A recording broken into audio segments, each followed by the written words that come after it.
प्रश्न जो पढ़ा रहे थे, यहाँ जो क्लास चल रहा है पीछे सर है, मैथ और रीजनिंग के अच्छे टीचर है। यह मोहल्ला बीबीगंज है।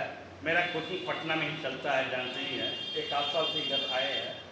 इनके संस्थान में मैं 5-6 महीना से पढ़ा रहा हूँ जीके और जीएस, पाथ फाइंडर वेरिएशन। अगर जीके और जीएस को पढ़ना चाहेंगे तो दानापुर में भी मैं क्लास लेता हूँ। यहाँ पर 2 बैच यहाँ पर चलती है, 9 बजे से 1 साढ़े 10 बजे से। जिसमें एडमिशन कराना चाहते हैं करा सकते हैं। और मैथ रीजनिंग का भी यहाँ व्यवस्था है। अब बहुत अच्छे हैं, पुराने टीचर हैं, अच्छे से पढ़ाते हैं।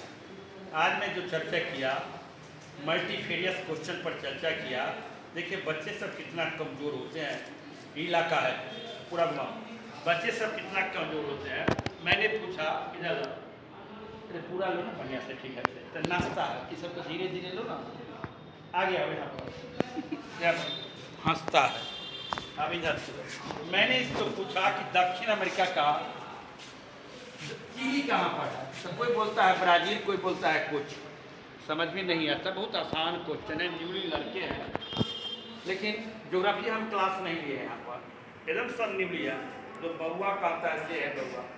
तो मैंने बताया चिली दक्षिण अमेरिका में है और चिली की राजधानी सैंटियागो है। और जब हम महादेश पढ़ाते हैं तो दक्षिण अमेरिका का सबसे बड़ा देश क्षेत्रफल की दृष्टि से ब्राज़ील है। और ब्राज़ील की राजधानी ब्राज़ीलिया। अब ब्राज़ील में सबसे अधिक कहवा की खेती होती है। और कहवा की खेती को यहाँ फेजेंडा कहते हैं। और कहवा के बागान पर काम करने वाले मजदूर को जोकारू कहते हैं। ये सब प्रश्न परीक्षा में पूछे जाते हैं। इसके बाद उत्तरी अमेरिका का क्षेत्रफल के दृष्टि से बड़ा देश होता है कनाडा है।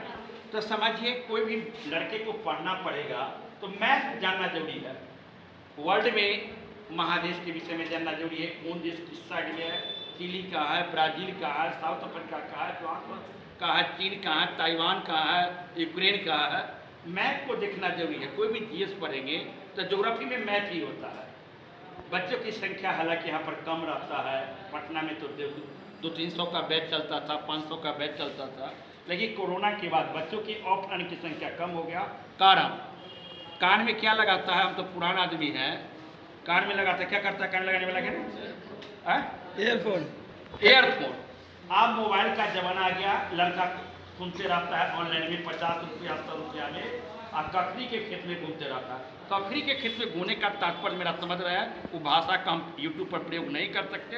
ककड़ी का खेत और दाएं बाएं, अगेल भैंस पानी में, 3 भाषा मेरा यूट्यूब पर बोलते रहते हैं। आप समझिएगा। धन्यवाद, थैंक यू। ले लो पूरा। गेल भैंस पानी मतलब समझ लीजिए।